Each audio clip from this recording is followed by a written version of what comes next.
Welcome back to BSF Recovery Team. We're out in the garage again. We have more dismantling to do to the old wrecker. I'm going to try and pull the motor out today. But before we do, I have some news I'd like to talk to you about. In the past, quite a few of you have commented on how I should start a GoFundMe page for the wrecker or something like that. Well, I've been wrestling with that idea. And I'm not one to ask for help. I'm usually the one that's helping people. But I did stumble across something on YouTube that I thought might make us both happy. So I enabled a feature called fan funding. So now, on some of my videos, up here in the corner, you'll see a little box to click on. YouTube calls it a card that says, support this channel. If you like, you can click on that and drop off a donation. It would be greatly appreciated. With that being said, it's time to go to work.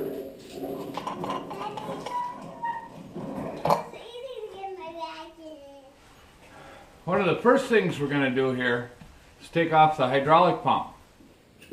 The working end of the old wrecker was powered by a belt-driven hydraulic pump, as you can see here. There were some advantages to this type of setup. It required only the flick of a switch to engage an electric clutch and supply hydraulic pressure to the business end of the wrecker.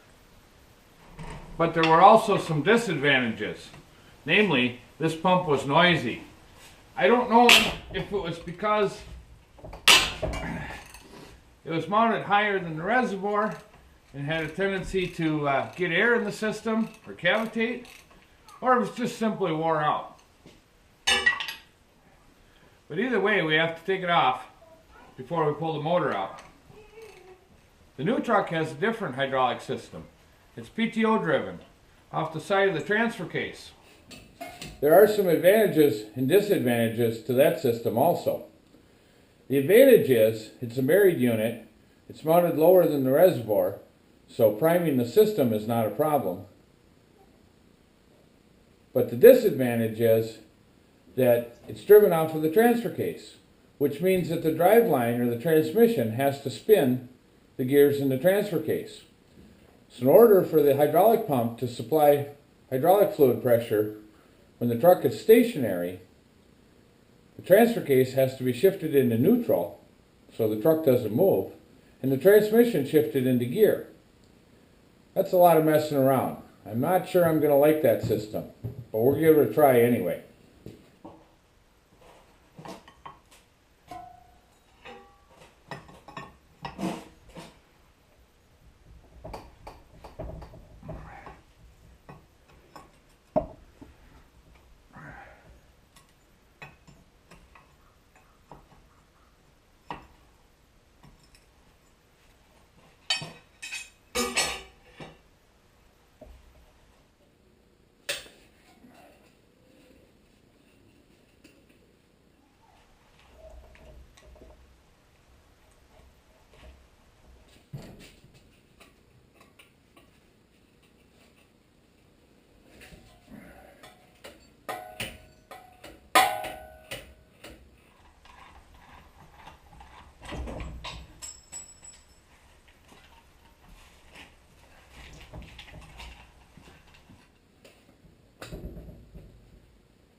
Hopefully I can wiggle it out.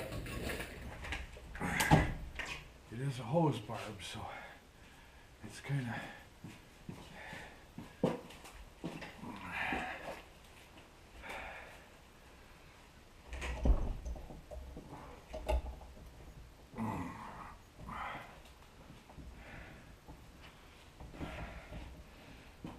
awful stiff suction hose.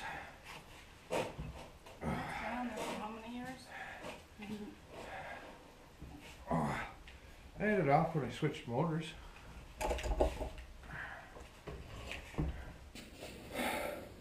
Wow. Maybe Clyde just doesn't want his motor taken apart. Clyde doesn't want to come apart at all.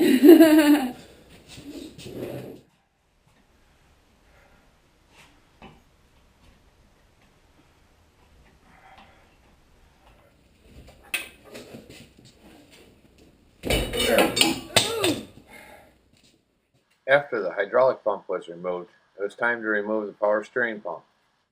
I left the hoses connected to the steering box and just moved the pump off to the side for now. Next was the water pump pulley and the alternator.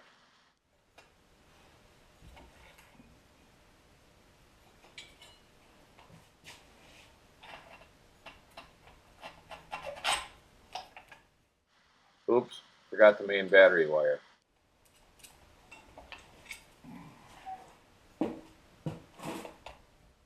Then we pulled the carburetor so we could install the engine lifting plate.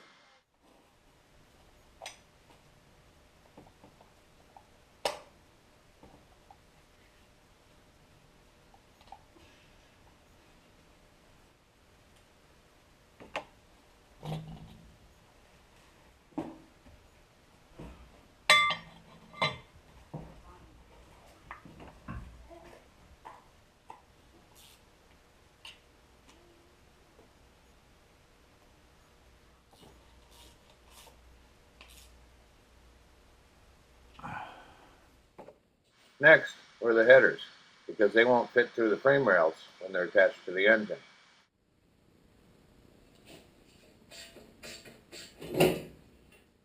The passenger side header can come out the top.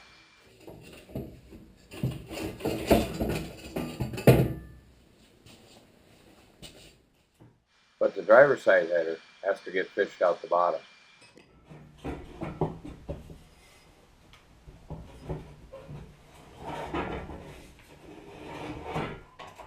Then, after removing the starter, flywheel bolts, and bell housing bolts, then the motor mounts, we were ready to lift the engine out.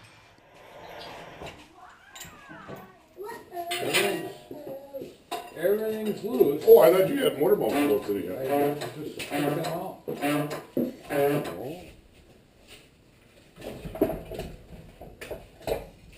Come up a little more. Yeah, you can come up a little more.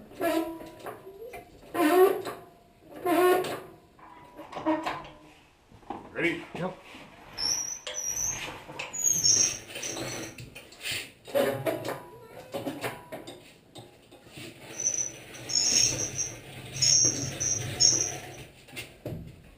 What a grease ball. Well, it's out. Now we got a few more things to take off before I try and figure out how to get what's left out of the garage. Thanks for watching BSF Recovery Team. Maybe we'll see you back out in the woods.